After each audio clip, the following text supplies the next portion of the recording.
Hey folks, this week I talk with Konstantinos Margaritis about, SIMD instructions and open source architectures. What's going on with x86 64 and ARM and long soon. We talked about a lot of different stuff. He's been a Debian developer for about 25 years, got quite the career, and we cover a lot of it. This is FLOSS Weekly episode 857, recorded Tuesday, December the 2nd. SOCification. Hey folks, it's time for FLOSS Weekly. That's the show about free, libre, and open source software. We talk about hardware, we talk about the personalities of open source, and today is going to be another great show. Today we're talking with Konstantinos Margaritis about, a lot of things. His Debian background, SIMD and CPU architecture, the Linux kernel, a lot of stuff. It's going to be a lot of fun. I am flying solo today without a co-host. That is probably because of the holidays, but we will make sure to get somebody in the co-host chair coming up again in the next few episodes. But anyway, without further ado, let me go ahead and bring on the guest. Hello, sir, and so glad to have you here today. Hi, Jonathan. Thanks for inviting me. It's an honor. It's a pleasure. Yeah, it's been fun already talking in the pre-show about things. And you started telling me a story about when you very first started running Linux and how it ties into being a Debian developer. And I said, no. Save that for the show. Well, we're now on the show, so let's dive into that. What did that background look like? Okay. Right. So, like many people, I tried myself with working on many computers back in the 90s, PCs and Mac OSs. And Mac OS, and I got myself a Power Mac. Actually, it was a UMax Super Mac C500, for those that are aware. It was one of the Mac clones at the time. And Mac OS was fine. It was great to use, but I wanted something more. I wanted more control because I had played with NetBSD on another computer. I like the power that Unix gives you, Unix-like operating system. Yeah.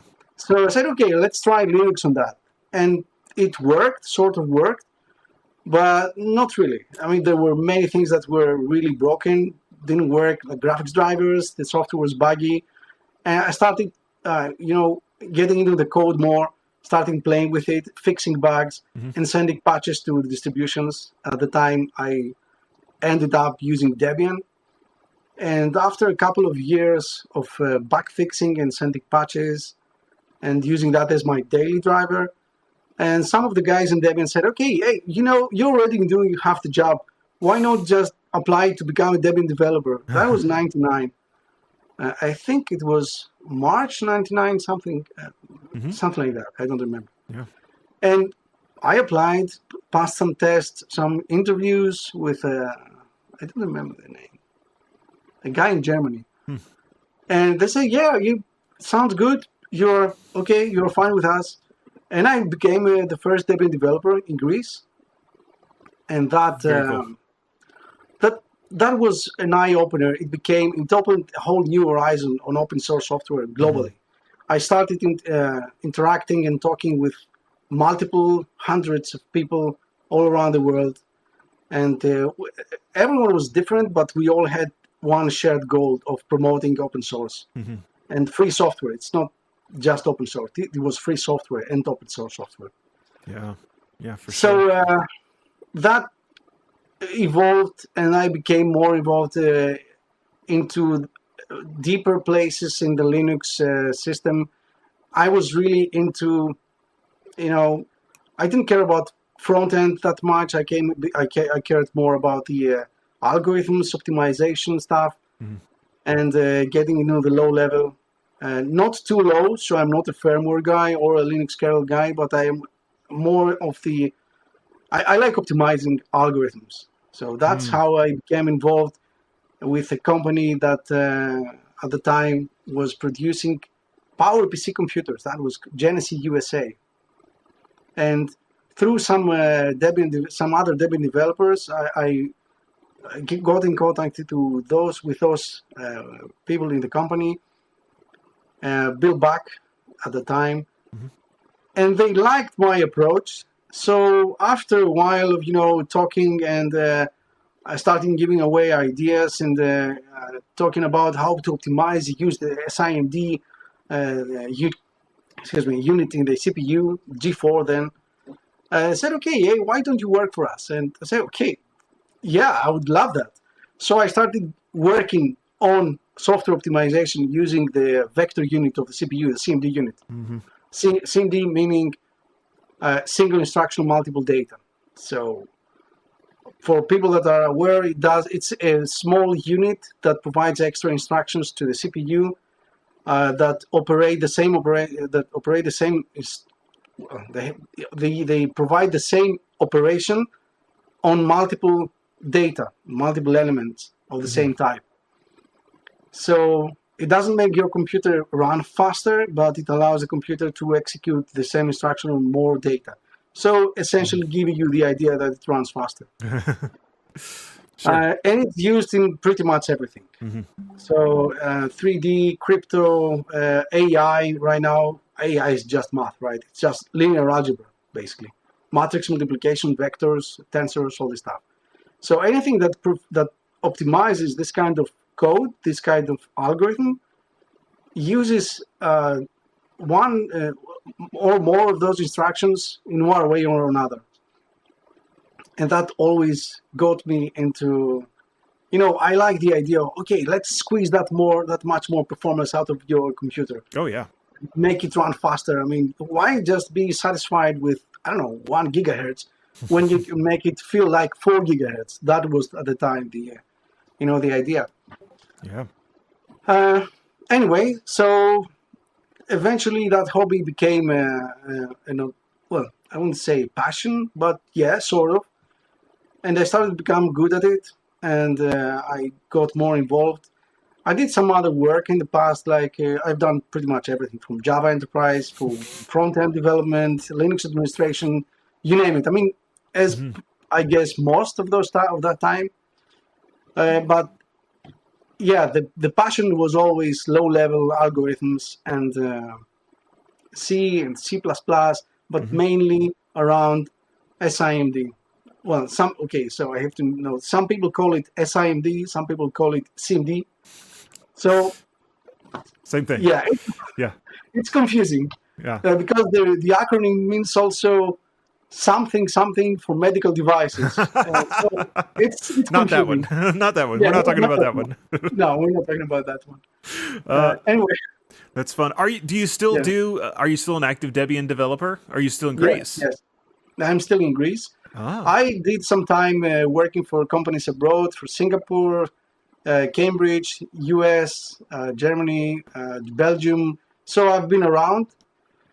But right now I'm working remotely. I started 5 years ago. I started my own company with my wife, and we now actually provide the services of what I was doing as a freelancer for many years. We're now doing it using our company. And ARM was our first customer, ARM themselves, which was a big surprise for us. So also a great honor, because having a tiny company in Greece, having the one of the biggest CPU companies in the world as the first customer, that's something. Yeah. And one of the first projects was to port Hyperscan. So Hyperscan, I don't know if you were aware, Hyperscan is an Intel project that is doing the massively parallelized regular expression matching. So that's mouthful. Yes. Yeah. So it performs, let's say, regular expression matching on thousands of regular expressions, almost in real time. It's used in security appliances, intrusion detection systems, Snort, Suricata. Yeah. Even genetic algorithms, genetic pattern matching. So it's a very versatile library. But the problem was that it runs only on Intel. And there were a couple of attempts with some ARM vendors that were trying to port it to ARM, but they could not get the performance they wanted. And I met this guy online, Robbie Williamson from ARM, and he said, "Okay, I know you're doing CMD stuff. Would you be interested in taking up this project?" Say, "Okay, sure, of course." That's a huge honor and a great challenge for me. So, and we did, and we ported that project to ARM, and we sent the pull request to Intel. Intel, for their own internal political reasons, they did not want to accept the pull request, so they rejected it. And that gave us only one option, basically. Well, the first is to constantly chase Intel and the project and apply all these patches on top. And the other was to fork the project, create a new project, a new open source project, and stop chasing Intel, and move forward in a different direction. Right. And that's how FLOSS was born. And initially it was just a couple of patches on top, but after a while it became a project on its own. And it became also the only successful Hyperscan replacement, because currently, unfortunately, Intel closed the project in late 23, I remember, and it's now proprietary. So you cannot, you can get the last open source version, but there is no development anymore. Intel does not really, maybe they are doing internal development, maybe they are providing customers, their own customers with extra versions, but it's not open. So users cannot base that, cannot get those extra versions that they are being produced by Intel. So that really gave us, that was a big opportunity for us, to be honest, because we became the only alternative for open source projects. Mm-hmm. And right now, except for Intel, we port it, we get better performance on Intel, for one thing. We get 10% better performance on the same Intel hardware. We have ported to ARM. We got patches from ARM themselves for SVE2, so you can get even more performance on SVE2 enabled hardware. Mm-hmm. We ported to Power 9 from IBM, which was not possible before. And we also ported to the CMD Everywhere library. It's a C library that provides a platform to run on every architecture that lacks CMD support for a particular, for some instructions.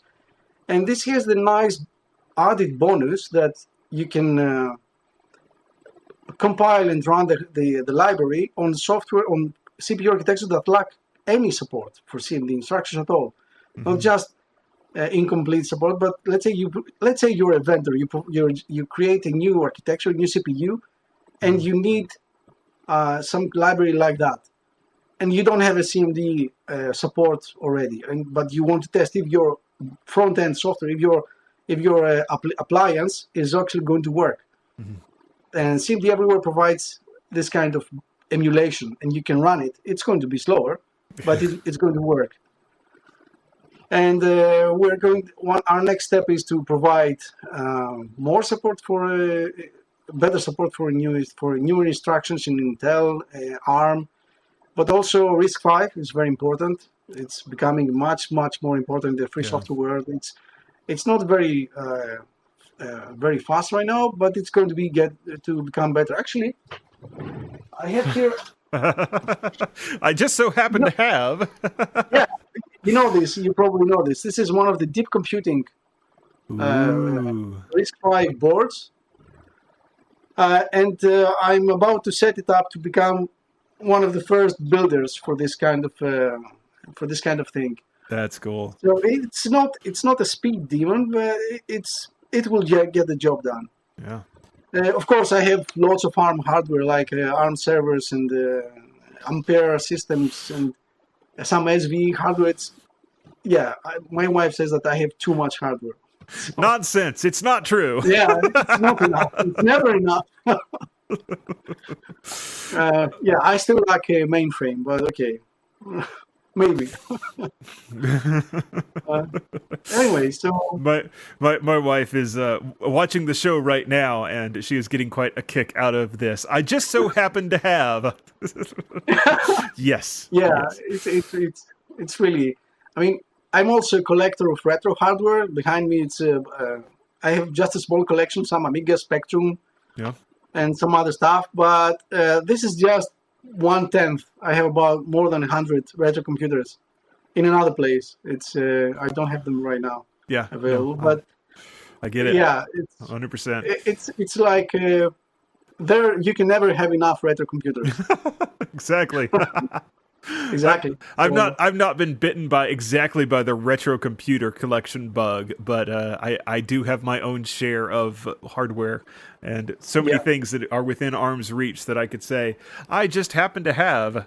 Um, Mine these that's days tends really to be a lot of ESP32 stuff, ESP32 and like Nordic and STM, yeah. the I embedded played with side of that things. in the past. I it's a thing. So it's at some point you have to, I wouldn't say decide, but some of the stuff you have to decide if you want to run them, if you want to focus on high-end servers or low-end devices. Right. Most of the algorithms are, I guess, the same, but there are Mhm. some things that you just cannot do on low-end devices. Yeah. But I absolutely love the amount of optimization that goes on into the low-end devices Yeah. because you have to squeeze out the last bit of performance, and That's that's amazing. I have enormous respect for the developers that are constrained, like the developers in the 80s. You were constrained. You had 16 kilobytes of RAM to play with, so and you in have to do wonders with that. in another example of it, I just happen to have I've got the Hackaday badge from the Yeah, I've seen conferences. that. It's really cool. It is. It's a very neat piece of hardware. So a couple things Yeah, about this. It's a ESP32 S3, I think. And I said, hey, send me a couple of those and I'll put Meshtastic on them because that's the yeah. project that I spend a lot of my time on these days. I made the port work. I got it running. And like a few hours after I did that, I felt really good about myself. A few hours after I did that, somebody's like, oh, by the way, I got the Linux kernel to boot on that thing. Like, well, Cool. Okay. okay. Yeah, exactly. Yeah, Yeah. I thought it was big stuff until he told I me that. know. There's my weekend again. Yeah, exactly. It's Yeah, I know how interesting. that feels. It's interesting though that you can run. If it fascinates me to no end that you can run the Linux kernel. You know, all the way from the huge, big iron Yeah, mainframe machines, all the way yeah. down to a microcontroller. I didn't realize. It's I did not amazing. know this was possible. It's amazing. Are there SIMD instructions on the microcontrollers, or is that just sort of outside of their realm? Yes and no. I mean, ARM have their Helium. Well, there are some minimal set of SIMD-like instructions that work on the ARM embedded devices. Uh, it's called it has a weird name. I forget about it. They are not exactly SIMD, but they follow that label, Mhm. that philosophy, to run the same operation on multiple elements in the vector, in the register. However, ARM just recently announced a few embedded CPUs that provide the Helium extension, which is very similar to Neon or Advanced CMD, but Neon is the low end, the 32-bit variant. Right. Everyone calls it Neon, even for 64-bit, but ARM technically will tell you, yeah, it's not exactly the same, Mhm. but more or less the instructions are following the same pattern. There are differences, of course. Anyway, so the Helium variant is very similar to Neon. So if you have programmed Neon, you will find it very easy to migrate your code, with some exceptions, of course, because not everything is available. Mhm. And by the way, if you are interested in getting, programming in Neon, I just got last week this book. Sorry. Ah. And by the way, this goes together with this book. So this is not an advert. I'm not doing marketing here, but I saw a video from Matt Gobold, from Compiler Explorer, Mhm. and he interviewed the writer Daniel Kuswer, and he said that he was presenting his books, and I said, okay, these are really must-have books. I ordered them immediately, and I'm reading them right now. Mhm. They are really very good books, and they are what is missing from developers right now, because you can find documentation and reference and some let's say, books on really outdated standards for Intel processors, but there was no modern book for CMD development. And I bought those because I want to fill in the gaps in my knowledge. I mean, I've been doing 22 years of CMD, and there are still things that I don't know. I've never worked on, or I'm still reading, oh yeah, there's that, oh, look at that register, I didn't know about that. Stuff like that. So you keep learning, and I keep reading about this. Yeah. And having this book, sorry. I was going to go in a different direction, but if you wanted to say something else about the book, go ahead, and then I've got to follow. No, I mean, it was good that I was able to find that there is someone wrote some books about this, because I wanted to write a book about CMD for many years. I started an effort to write a comparative reference, but it didn't go well. I wanted to list every single instruction for every operation in every architecture. Oh. And I had written about 100 pages, and I was still not done with addition. So I said, okay, this can never go into a book. Yeah. This is never going to into a book. And say, okay, I'm going to turn that into in an online resource. And the idea was to create some kind, way before AI was popular. So I talked with an AI professor in 21. I said, okay, we want to do this. We want to create an AI that's going to translate code from one architecture to the other. Oh. Isaac Cavasidi, he's a professor in a University of Catania in Italy. And he's a friend of mine. And he said, yeah, that's a great project. Let's scan a few projects in GitHub and see if we can gather enough data to, get this running. There were some promising results, but his constant complaint was, we don't have enough data. There is not enough data. So, okay, point taken, we only have one solution. We are going to create the data ourselves. And this is what led to the creation of cmd.info. So if you go into that website, after 4 years of very painful manually classification of pretty much every CMD intrinsic out there for the three major architectures, Intel, ARM, and Power. We have like 10,000 intrinsics there categorized in it's not just a generic, okay, what's wrong with Intel intrinsics guide or the ARM intrinsics guide? They're fine, but every vendor is going to provide all the information for their own architecture only. So if you let's say you're an application or a library engineer or a kernel developer, you want to see, okay, I want to port this code from, let's say, x86 to ARM, or I have this power from an old legacy power system and I want to port it to ARM.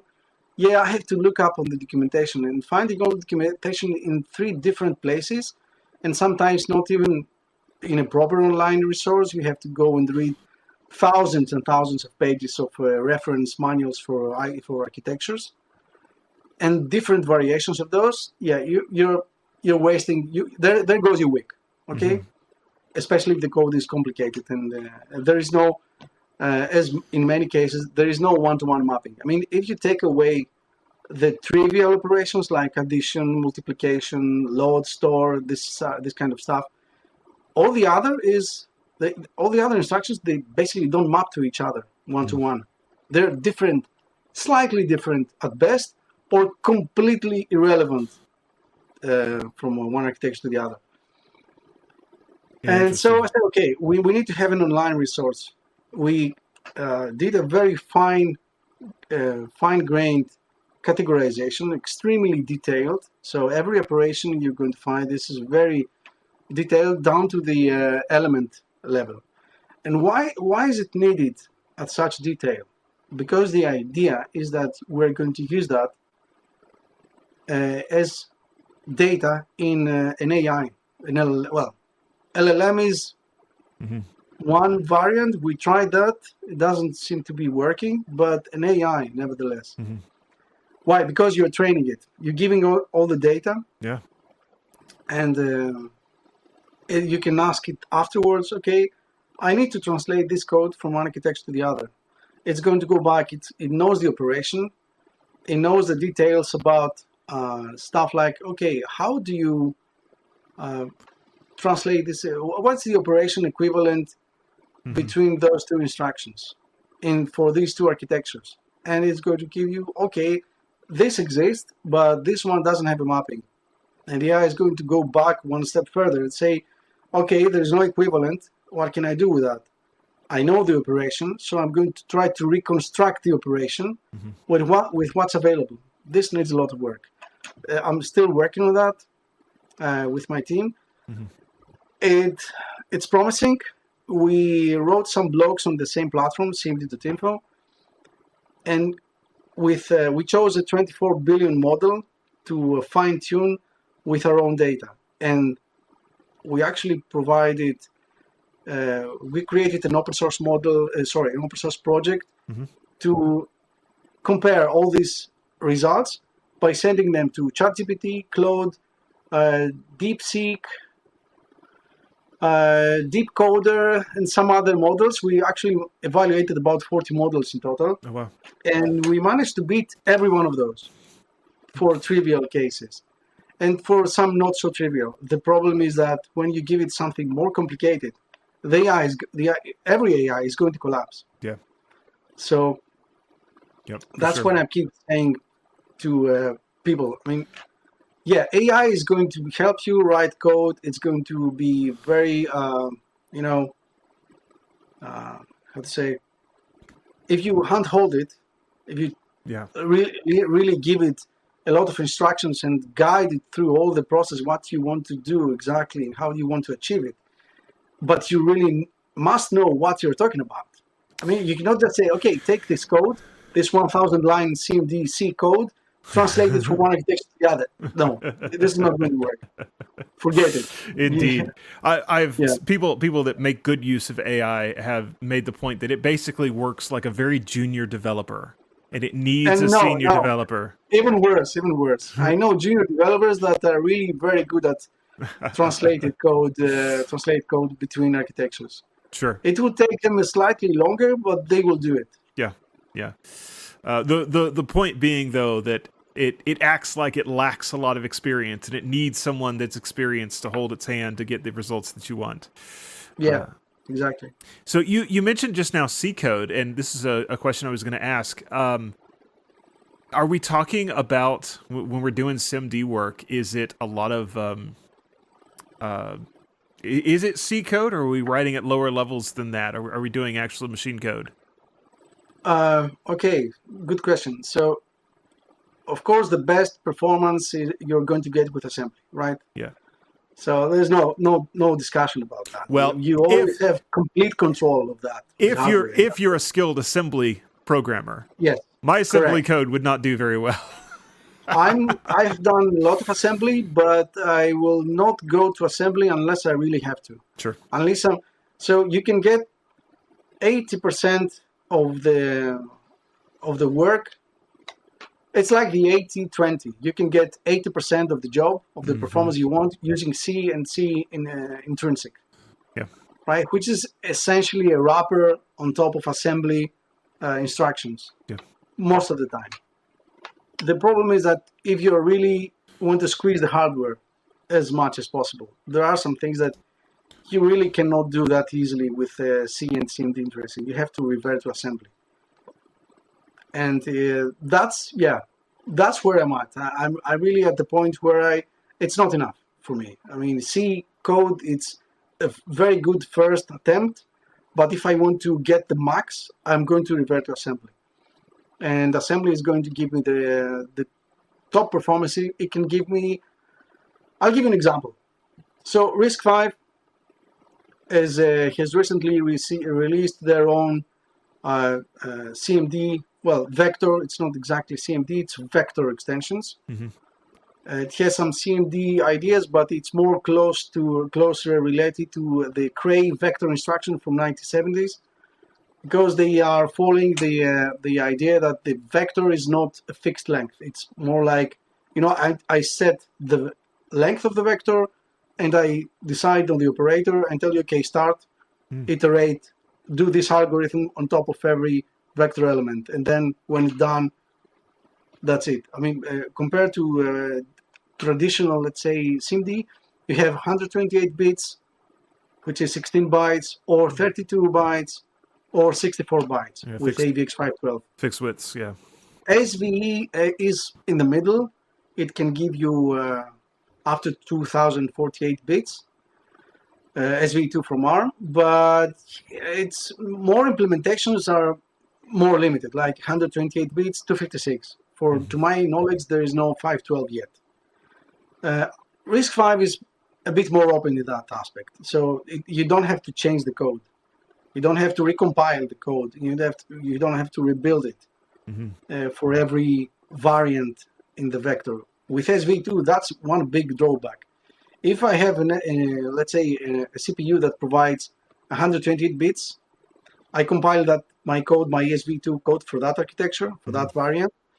I can run it on the 256 variant, 256-bit variant, but not the other way around. If I compile my code to run on the 256 variant, it will not run. It will not run. Yeah. On the it needs a recompile.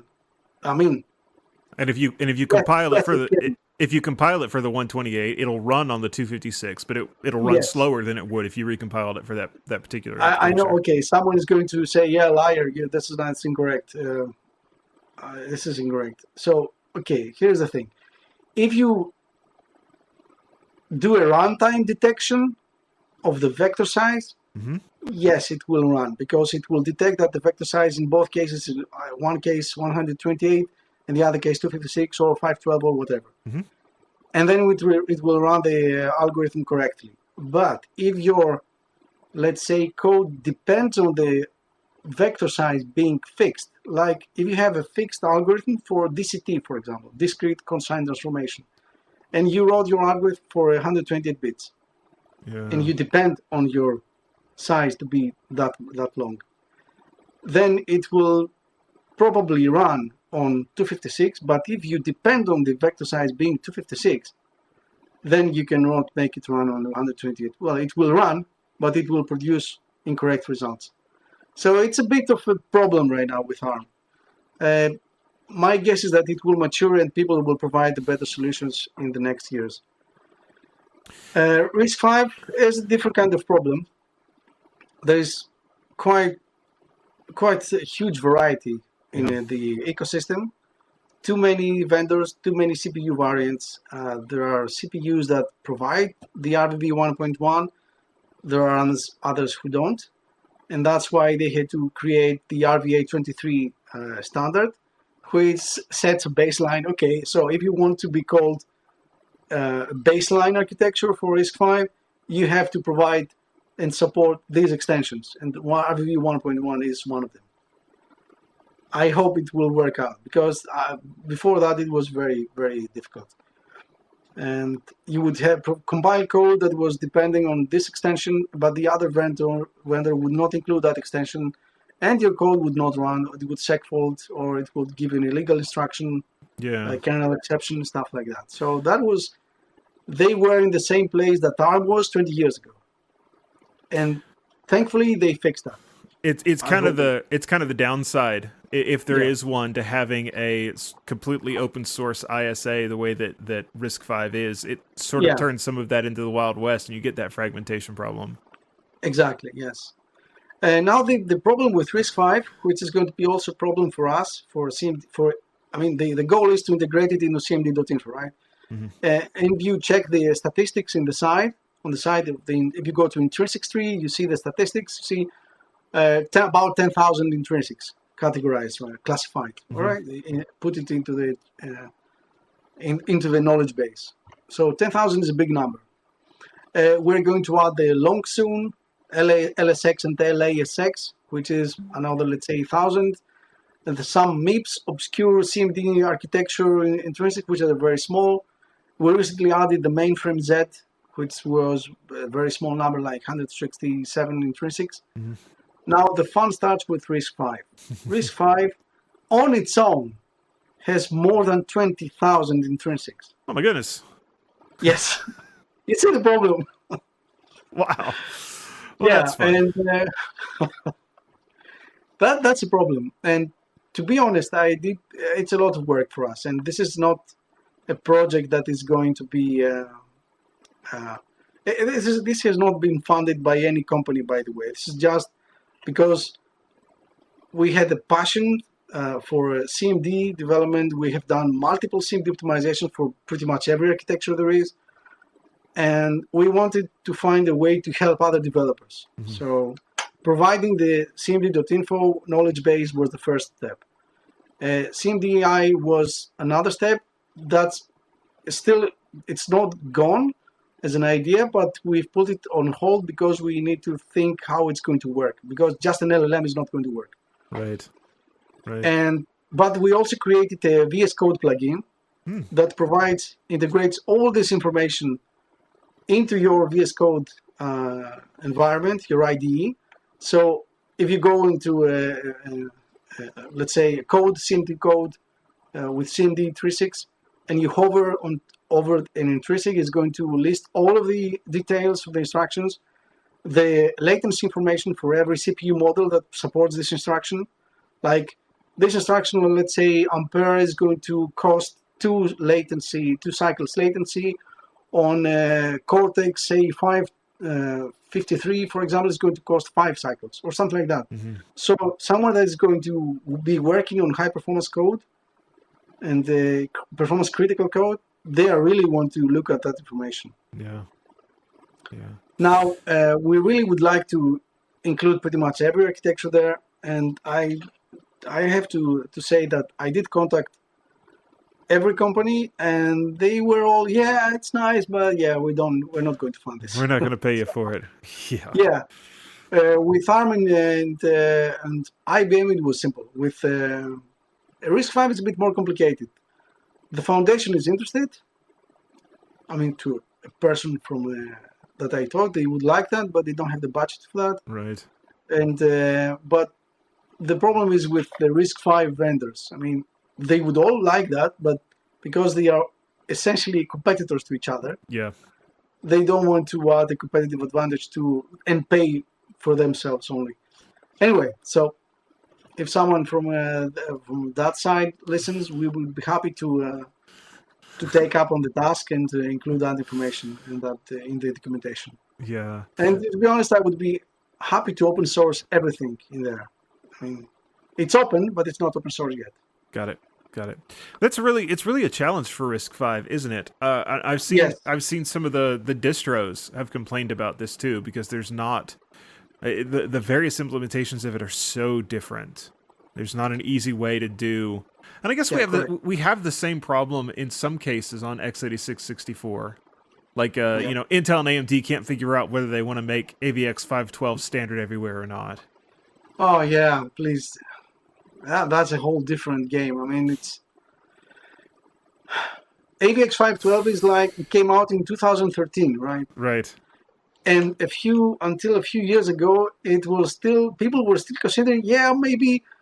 Well, Intel was considering maybe we will drop it from next revisions of the CPU. And what do you mean? Everyone is considering this to be a standard right now. You extend things. You don't just drop a complete architecture. Yeah. Or sub-architecture standard from your CPU. I mean, the Linux kernel guys, they consider that so important that's x86-64 v4. That is one of the main differentiators. Exactly. It kind of blew my mind. I looked into that at one point, what people were actually doing with it, and the fact that you can use it for string comparisons. Yeah. Which is actually really pretty similar to your regex project. It uses, yes. That really it really fascinated me that you could use, maybe one could say abuse those 512-bit wide instructions to do string comparisons. That's the idea. That's the idea. Cool. And so there is one problem in. AVX 512 is a huge monster. It's a very powerful monster, but it is one that takes a lot of space on the CPU, on the die, and I understand the CPU architects maybe we can optimize this away, or maybe not include it in the CPUs that don't actually need it. But it's a risk. I mean, you gain a lot. The problem is that not every software uses it. It's 12 years later, and not every software uses it. It's kind of a chicken and egg problem, isn't it? Yeah. Not every software uses it because not every processor supports it.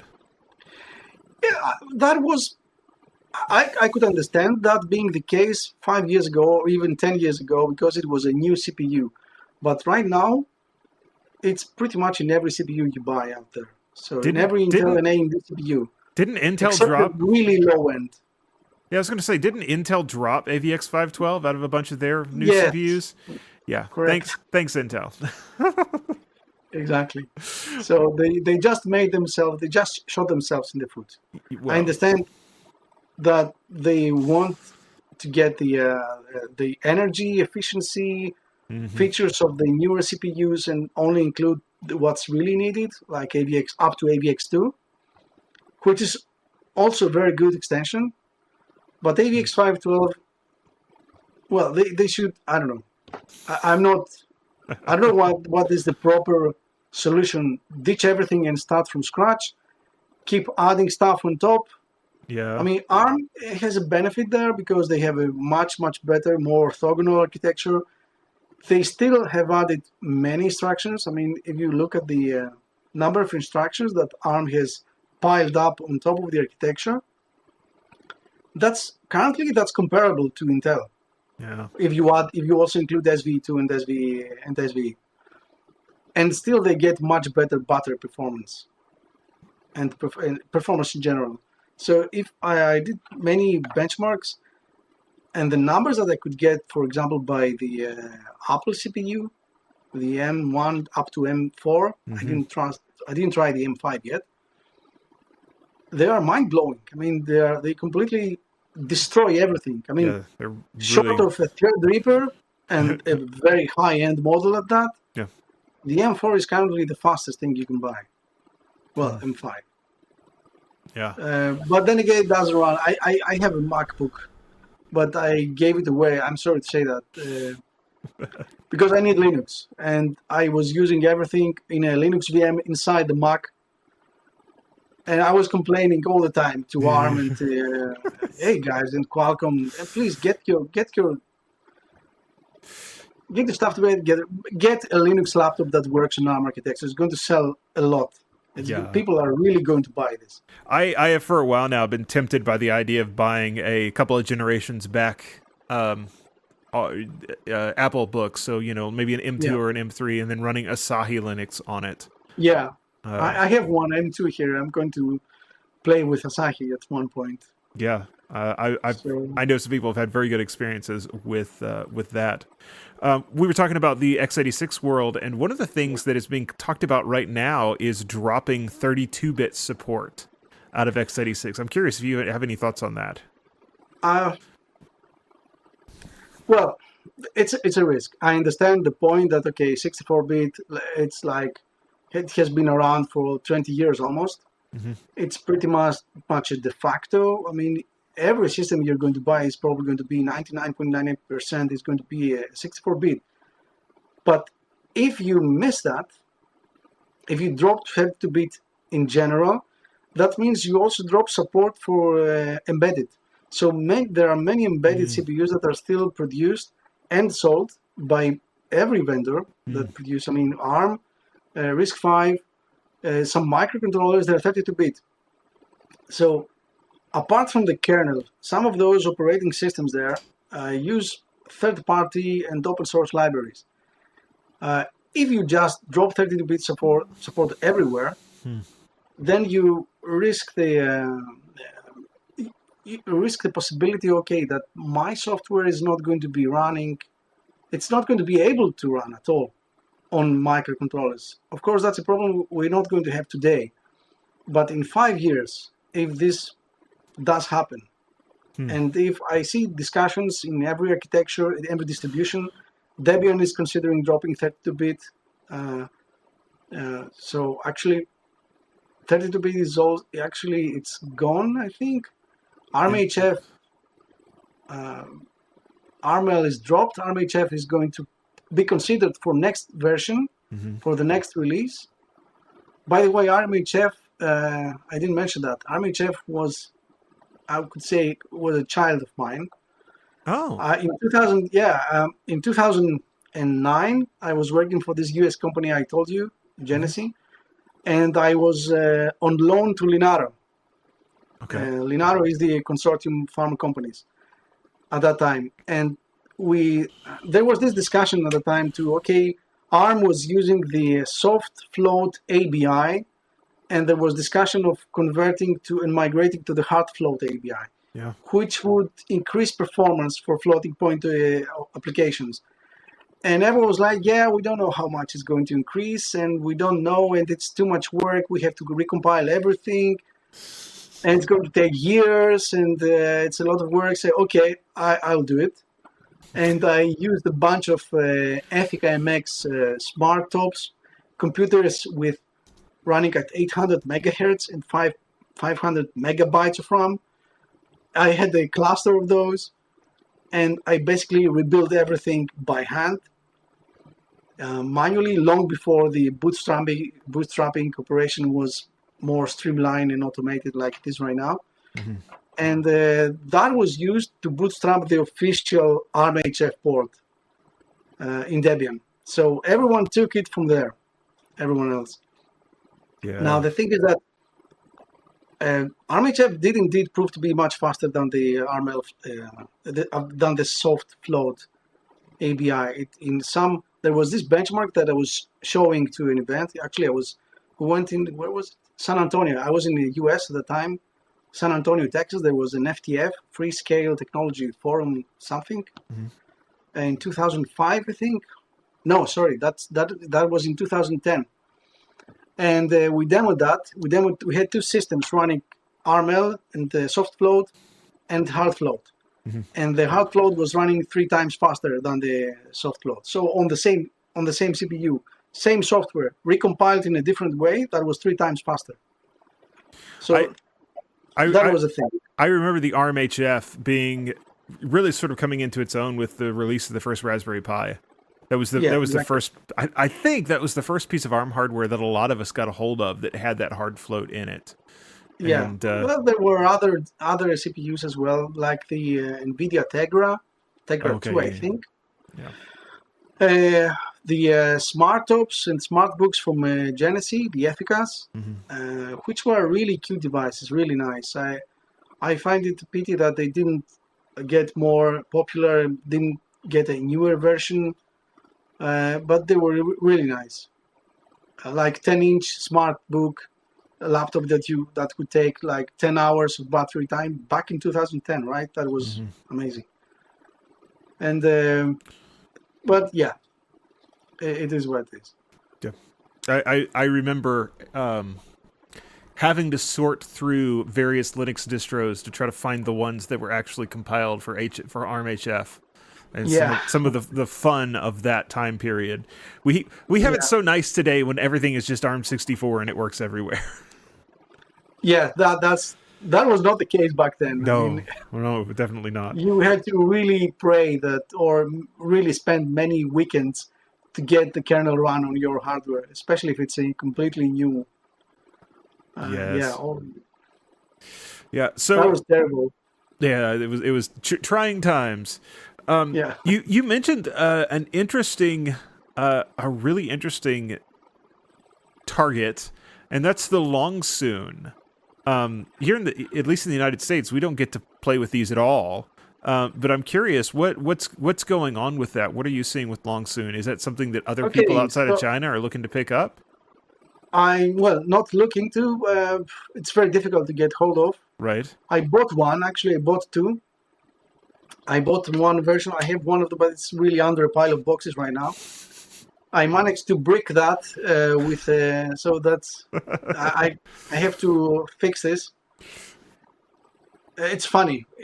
So I had to make this work, and it apparently needed a firmware update, a UEFI update, and I feel very stupid by even by saying that.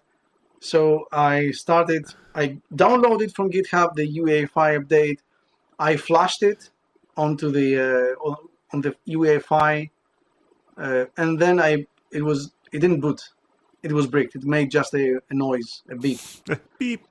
And I say, okay, what's wrong? What went wrong? What did I do wrong? And it occurred to me that I flashed not the raw file from GitHub, but the actual HTML page.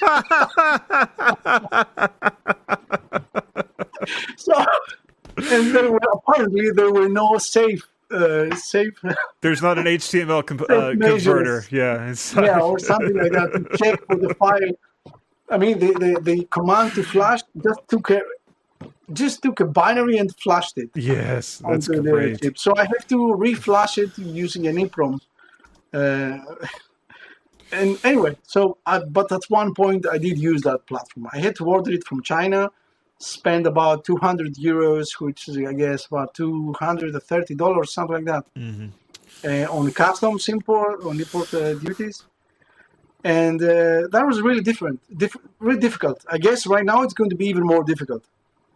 Yeah. As an architecture, it's interesting. It's based on MIPS, but they have taken it to an entirely different level. So so their original Long-Sun architecture was really a MIPS system, a MIPS CPU, and it is the only system that I could find available that has the MIPS CMD architecture, the extra CMD unit in the CPU. I could not find any other CPU that I could buy. And even that, I had to contact the Long-Sun company and say, okay, I'm looking for this board, which is an old version. Do you sell it? It's not available anymore. Yeah, okay, but do you have something? Okay, we can sell it to you for this I don't remember how much. It was not very expensive, but still, I had to contact them directly, and they had to create an extra entry in the Alibaba or AliExpress for me to go and purchase it. Somebody had to walk down to the booth there in Shenzhen to pick it up for you. Yeah, something like that. I don't know. They had to find it in some inventory forgotten, and interestingly, the board works, but it's very buggy, so it's not usable. It freezes every while, and every 10 minutes it freezes, and so you cannot do really any work on that. And my only interest in that was for the CMD unit. Yeah. The next version was their new CPU variant, the Long-Sun architecture. So Long Arch 64. Right. And that includes two CMD variants, the LSX, which is 128-bit, and the LASX, which is the 256-bit variant. So luckily, and I guess they did it on purpose, they modeled all the CMD intrinsics from the Intel instructions. So they have a one-to-one almost mapping from these instructions to their own, from the Intel instructions to their own, which is, I guess, good for them because they don't want to spend a lot of time to port code from one architecture to the other. It's clever. It's clever. Again, there was a lot of instability in the system. It would still freeze, and I could not get the drivers working, and it did not see my network card, or it did not see the built-in GPU, or it was freezing after some, 10 minutes of compiling, and it would just lock up. So it's not yet ready. Well, the model that I got, at least, it was not ready for production, but that was 2 years ago. My guess is right now is maybe the stability problems are fixed, but it's going to be extremely difficult for someone outside of China to buy it. Yeah. So it's an interesting take. I see that there is going to be, the world is not divided anymore just in geopolitical borders. I mean, technology is also getting separated. Yeah. That's what, this is not my idea or my philosophy. Someone explained that to me. So the technology world seems to be divided. So China has their own architecture. long arcs, and also they are investing very much on RISC-V. Intel and ARM are very dominant in the US and Europe. Yep. Africa seems to be an open ground for everyone, but ARM is also extremely strong in the African region, and because I'm also a distinguished ARM ambassador, which means that I'm very vocal about promoting the ARM architecture. I am, but the reason is because I like the from the technical point of view. It's a very clean architecture. It's very good. I also like the power architecture. It's also very clean and although it's a bit old by today's standards. Yeah. And I'm also in the power architecture, the ISA, the working group for evolving the power architecture. My company, VectorCamp, is a silver member of the Open Power Foundation. So we're interested in all the architecture, basically. Yeah. So we want to promote all the architectures.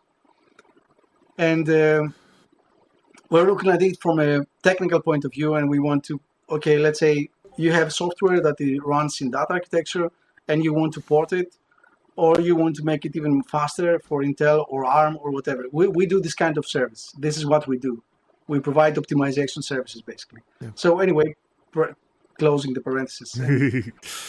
Do you see a future for the power architecture? They're working on another ISA. Is that going to have a resurgence, you think? Well, they obviously have. I mean, Power 11 was just released, and I know that some people from IBM are going to say, "Yeah, you're preaching to the choir." I mean, we know that we're trying to solve it, but if something doesn't change from the management level, then the architecture is probably going to die in, let's say, 5 years. Well, the problem is that in order to maintain an architecture, you have to maintain a developer base. Currently, I don't know of anyone except some really some developers that are really passionate about the architecture and also passionate about the openness of the architecture, because Power is one of the more open. I mean, RISC-V is also very open, but Power was there first, and there is also a completely free platform like the Talos 2 workstation from Raptor in the US, and it's probably one of the most open, if not the most open architecture system that you can buy right now, and it's based on Power 9 architecture. I have one myself. Oh, very cool. And it's really great. Even by today's standards, it's not fast by today's standards in the CPUs, but it's really good. So you have like two 22-core CPUs with 4 threads each, like 192 or 196. Anyway, a lot of cores. Yeah. Right?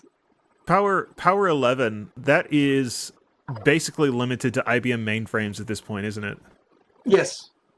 And that's my constant complaint to IBM. Constant. I mean, there has not been a meeting or a time that I don't complain to them and to OPF and to IBM guys. Guys, you really need to get a developer system out there. I mean, it doesn't have to be a Raspberry Pi, like costing $100, but you have to get something that is Threadripper or like the equivalent of Horizon system, costing $1,000 or $2,000 or even $3,000, something like that. Just less than $100,000 to be able to get started with one of these. Yeah, absolutely. Even for me, I'm a developer. I'm using that, and I cannot buy this because the minimum system you can buy is 50K. Yeah, it's crazy. And I say, okay, how much? I said, okay, I know people. If you don't want to do it yourself, I know people who can do it. Let us build it. Mm-hmm. I mean, I know a company that can do it, and I'm sure there are many more, even more competent companies that can do it, but just allow them to do it. Give them the chips, and let them build the CPU, the board. I mean, the only thing is the board. I mean, if you can build, let's say, a very small, I offered, how can I say it?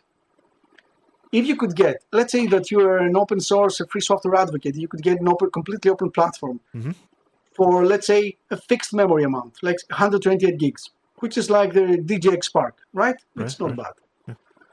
And you could get it with a PCI slot, networking, basic VGA, and or HDMI, whatever.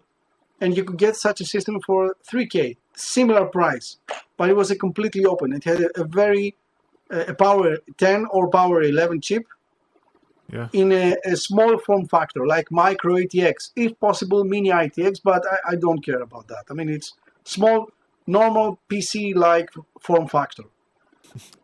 I know plenty of developers. Not a huge rack. Not the mainframe. Yes. Not a huge rack.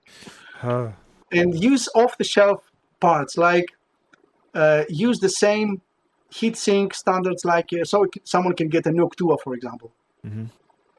Right. So I would buy that. Yeah. I know plenty of people who would as well. Yeah. I've looked at some of IBM's offerings before and gone, oh wow, that would be really nice to have, but oh my goodness, I can't. Yeah. Yeah. All right. So they are really good. Yeah.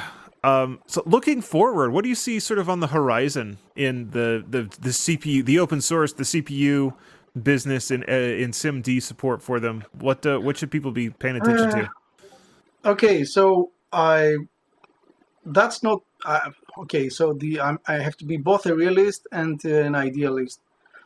I know that the realist in me sees that more and more instructions are going to be put into the architectures and the CPUs.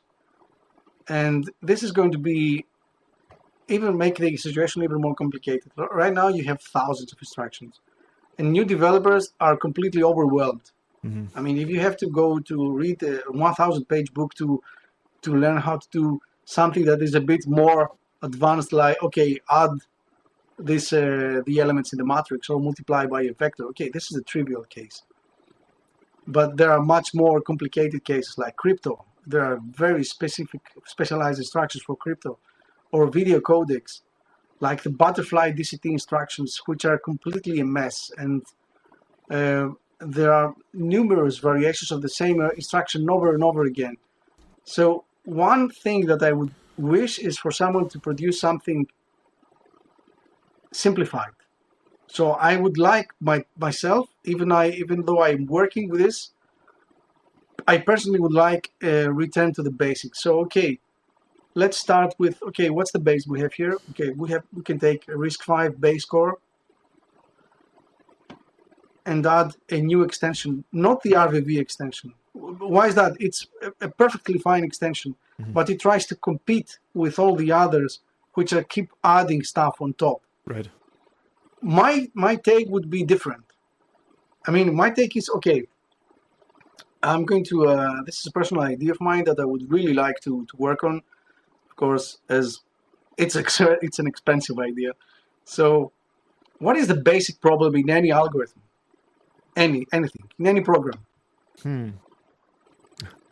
I mean, the classic answer is the halting problem. I'm not sure that's what you're getting at, though. It can be related, but okay, the idea is that instead of adding more and more instructions and making the chips more complicated, I mean, if you look at the modern chip, it includes hundreds, if not thousands, of small and isolated and specialized units that do a particular job, right? Mm-hmm. But what is the fundamental problem of every algorithm and every program that you are running? You want to make it faster. Mm-hmm. I can add 1,000 instructions in the CPU. The main problem is memory access. That's the main problem. That's what the companies realized when Apple released their first CPU, the first Apple Silicon, the M1. Why was it so difficult, so different from the other CPUs? Because they put the memory chips right next to the CPU. No memory controller or expensive routing, or it was literally next to the CPU. And they managed to increase, especially in the ultras, they managed to increase the bandwidth to, at that time, 5 years ago, to almost 1 terabyte per second. It was 800 gigabytes. So, yeah, 800 gigabytes per second. Yeah. That was crazy at the time. at a consumer chip. It was not a data center chip. It was a consumer chip. Why? How did they solve this? Because they put the memory close. So the trend right now, you see systems like the NVIDIA Grace. It offers like, I think it's about 5 terabytes per second. Again, they solve the problem by moving the chips right next to the CPU and GPU by using HBM memory, specialized memory, etc. I was going to say we see this with HBM and HBM2. Exactly. HBM3 is coming. Now, what if you take this one step further? On the wafer. Bake the memory right into the CPU. Yeah. Yeah, exactly. So imagine if you take, this is what I see next. Mm-hmm. I mean, if I can have, right now the average latency from the CPU to memory is about 20 cycles, sometimes more. What if you take that, but if the access time to L1 cache is 1 cycle? What if you can manage to take, let's say, create a level 3 cache? Or no, ignore the level. You don't need caches after that. Right. If you have memory, so a cache-less architecture does not need cache. You have memory on the wafer. Imagine that you have the scale. So there has been... Or you could say that another way. It's all cache. There is no more memory. It's just all cache. Yeah, exactly. That's why I would like to work on that kind of project, to be honest. Yeah. And I started working on the architectural part. Of course, I cannot produce my own CPU. That's going to be... But you know Cerebras? Have you seen Cerebras, the AI company? I think so. Check it out. So what they did in a novel design, they sort of did that, but only specialized for AI. Mm-hmm. They especially the whole wafer is a chip. Yeah. They don't split it in multiple products, let's say. So they don't produce a wafer. It is the whole chip. It's sort of the next step in the SOC, yes. the SOCification of computers. Yes. Yeah. So you will have a chip. That's the trend that I'm seeing, and what I think is going to happen afterwards. You will have a huge chip, a huge CPU or GPU or whatever. Doesn't matter after that. Yeah. You can have extremely large amounts of memory on the die, on the wafer. Some logic. It doesn't really matter if you have 1 or 2 or 1,000 cores. It doesn't matter because the memory is available. Mm-hmm. You can have a single core with 1,000 others, or 1,000 cores with 1 other each. It doesn't matter because the memory access is going to be instant. So that's what I think is going to happen. And okay, who's going to do it first? I don't know. Maybe NVIDIA, maybe ARM, maybe Intel, if they get their things together. I don't know. Yeah. Maybe IBM on a Power 12. But then again, IBM is not going to be interested in, in selling it to consumers. Right. And this is going to mean that you're not going to be able to have, let's say, a laptop. You cannot have a laptop that's a wafer. So at least going not anytime soon. Not soon, yes. Yeah. Yeah, it's interesting as you kind of look back through history, the history of computing. We started with, room-sized computers where everything was broken out, and then it kind of moved into microcomputers where more things were brought in. Then mini computers, more things were brought in. You finally get to the SOC. We're kind of in that SOC era right now. Yeah. Where a lot of it is on the same wafer, but you've got your memory and some other things off of it. Yeah, that's true. I mean, I was seeing a diagram. I think it was from a Samsung CPU or an Apple CPU. Mm. And the ARM core itself was only a very small part of the CPU, of the die. Everything else was just a decoder and a controller for that peripheral, and that was the TPM chip, and that was the whatever. I mean, there was a dozen different modules on the same die that were occupying the majority of the actual silicon, and the ARM core itself was only a small fraction. Yeah. Yeah, interesting times. All right, we have covered the hour, a little over actually. So I want to ask a few final questions for you. One is there anything we didn't talk about that we should I don't know. have? And that was a tough one because you got to think about everything we talked about. I think we covered everything.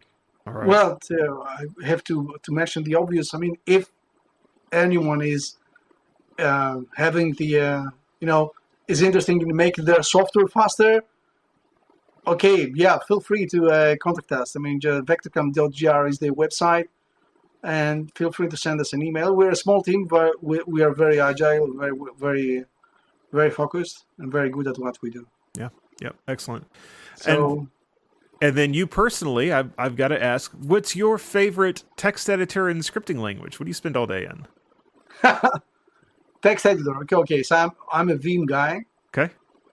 I also use VS Code, but I guess I've used everything in the past, from the huge IDEs for Java like Eclipse and JetBeans. I don't like this kind of stuff, so please, no Java. Yeah. And language is fine. I don't like the ecosystem. Ah, interesting. Yeah, I mean it's huge. And the editor, and what else? Your favorite scripting language? Scripting language. Well, for a single shell stuff, I use Bash. Mm-hmm. But for something more complicated, I use Python. That's a pretty standard answer. I find that a lot. Yeah, a lot of folks are sort of in that dichotomy. Though to be honest, I started playing with Zig recently.